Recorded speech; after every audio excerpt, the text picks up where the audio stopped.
ብሩክ በሞትና በሽረት መካከል ይገኛል። አካፋ ሳይቀር ብዙ ነገር ብሩክ አጠገብ አስቀምጠዋል። አካፋዎችም መሬቶችም በብሩክ ደም ራስ ብለዋል። እጅግ በጣም ያሳዝናል። ለመድብል የደረሰው ፎቶ እጅግ የሚያሳዝን ነገር ነበረ። አሁን ታዲያ ወንድም ያለው እዚህ ሰፈር ነው ብለው ከሞገስ ጋር ምክክር ያደርጋሉ። ወንድሜ ህይወቱ ይኑር አይኑር፣ ነገር ግን ወንድሜ ያለው እዚህ ቤት ነው። ስለዚህ እኔ እናንተ እንዲሁም ምሳሌን ያስመለጠልኝ ጓደኛዬ ስላለ ሶስታችን ሁነን ኦፕሬሽን እንሰራለን ይለዋል። ሞገስ በጣም ፈርቷል። ኧረ ተው ይገሉናል፣ በጣም ኃይለኛ ሰዎች እኮ ናቸው በሚለው ሰዓት መድብልም ያለን አማራጭ ወይ እንሞታለን ወይ እንገላለን። ስለዚህ አንተ ለጓደኛ ለሚስትህ ስትል፣ እኔ ደግሞ ለወንድሜ ስል፣ ጓደኛዬ ደግሞ ለኔ ሲል ወይ ከሶስታችን አንደኛችን መስዋዕትነት ልንሆን እንችላለን። ስለዚህ ሳይደፈርስ አይጠራምና ሁሉንም ነገር መጋፈጥ አለብን፣ ፊት ለፊት መሸሽ የለብንም ብሎ መድብል ሞገስን ያሳምነዋል። ሞገስም ያለው አማራጭ እሽታ ነው።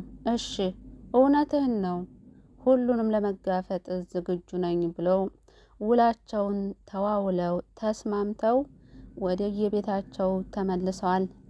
ሞገስ ግን ወደ ቤቱ ሲመለስ አንድ የሚያስደነግጥ ነገር ገጥሞታል። እሱም ታዲያ ጠበቃ ያለው ሰውዬ ሚስቱን አልጋ ላይ ይዞ ቁጭ ብሎ ነበረ።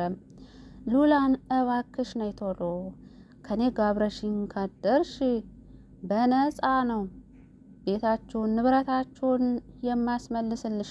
ስለዚህ አትንገራገሪ፣ በጣም ቆንጆ ነሽ፣ በጣም ታምሪያለሽ። ታውቂያለሽ ገና ያየሁሽ ቀን ነበረ ወከክ ያልኩልሽ። ምን ልበልሽ፣ ማንም ሴት እንደዚህ ማርካኝ አታውቅም ይላታል። እሷም እና እኔም ምን አገባኝ ስላንተ፣ እኔ እኮ ባለትዳር ነኝ፣ አትከበርም እንዴ? ይህ ገንዘብ ጥንቅር ብሎ ይቀራል እንጂ በፍጹም ካንተ ጋር ምንም ነገር ማድረግ አልፈልግም ትላለች። እሱም እባክሽ ተለመኝኝ ብሎ እንግዲህ እቤቷ ድረስ ተከትሏት ይመጣል። ግን ደግሞ ጠበቃው ገና ሉላ እና ሞገስ ወደ ቤት በሚገቡበት ሰዓት ወደ ቢሮ ማለት ነው አተኩሮ ሲመለከታት፣ እሷም ስትመለከተው ሞገስ ሁኔታቸውን እየተመለከተ አንዴ ጠበቃውን አንዴ ሉላን እየቃኘ እየተመለከታቸው ነበር። እነዚህ ሰዎች ምን እየሆኑ ነው? ይተዋወቃሉ ወይስ ምን እየተካሄደ ነው ብሎ አተኩሮ እየተመለከታቸው ነበር። ነገር ግን ይሄንን ነገር ከሀሳቡ የሚያስባንን የስልክ ጥሪ ከመድብል ይደርሰዋል። ሞገስም ታዲያ ስልኩን ያነሳና አሎ በሚለው ሰዓት መድብልም አንድ አስቸኳይ ነገር ስለተፈጠረ በአስቸኳይ ላገኝህ እፈልጋለሁ ይለዋል። ሞገስም ምንድን ነው የተፈጠረ ችግር ካለ ንገረኝ እስኪ በሚለው ሰዓት መድብልም አይ በስልክ ሳይሆን በአካል ነው መገናኘት ያለብን ብሎ ስልኩን ይዘጋበታል። እናም ሞገስም ለጠበቃው በቃ እኔ አሁን መሄድ አለብኝ አለበለዛ ሉላ ነገሩን አስጨርሳ ትመጣለች፣ እሷ ትፈርም ይላል።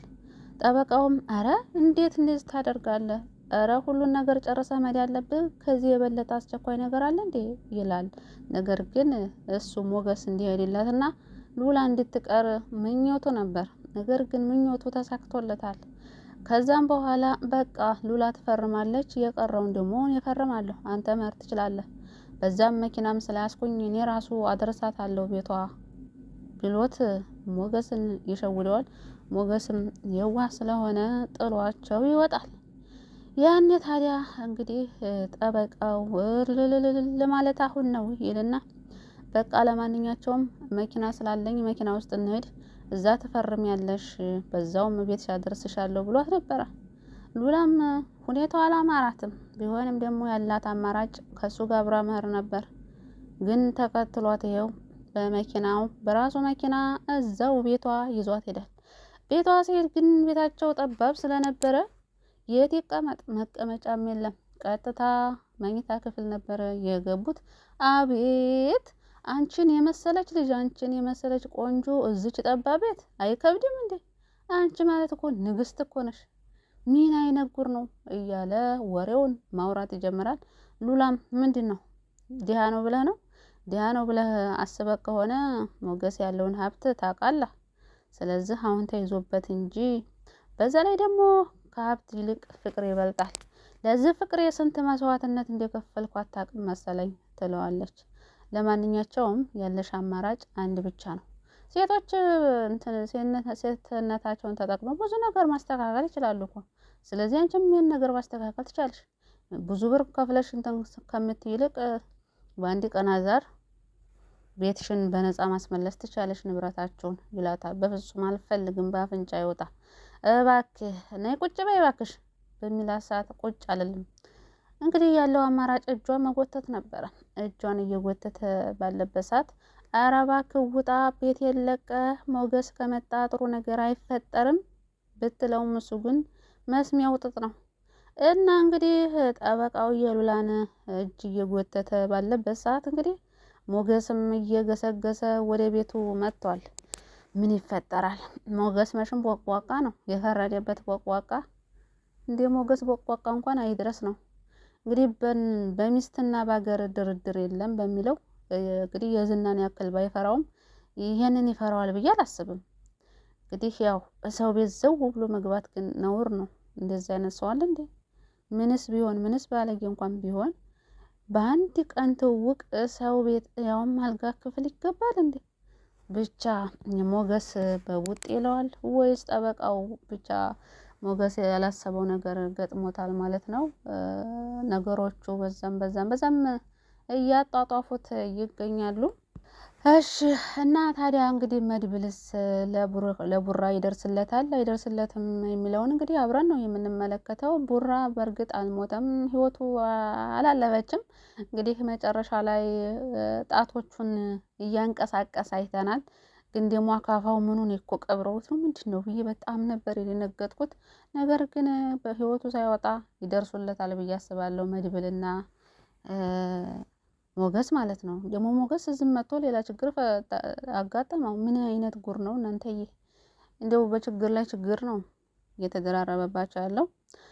እንግዲህ ይወጡታል ብዬ አስባለሁ። ቡራ አይሞትም ማለት ነው። እሱ ከሞተ ያው ምሳሌ ድራማ ስለሚያስጠላ በህይወት ይደርሱለታል። ይዘውትም እንደሚመጡ ባለሙሉ ተስፋ አለኝ።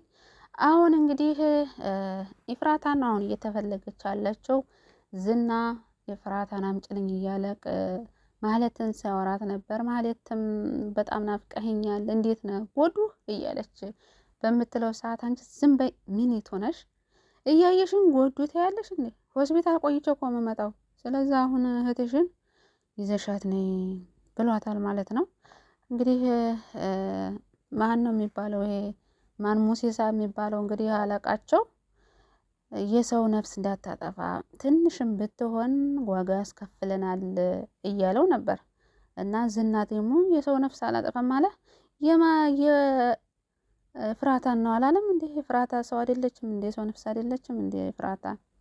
ፍራታ ተጫውታብኛለች፣ እኔን ሸጉዳለች፣ መድብል ሙታል ብላ እኔን ወጥመድ ውስጥ ከታኛለች። ስለዚህ የእጇን ማግኘት አለባት እያለ እየፎከረ ነው። እንግዲህ ቀጣይ ክፍል ነው የምናየው ማለት ነው። ክፍል 98 አይ ፍራታ አሳዘነችኝ። አሁን እንኳን ለገንዘብ ብላ፣ ምክንያቱም መድብል ደህና አፍቅሯት ነበረ።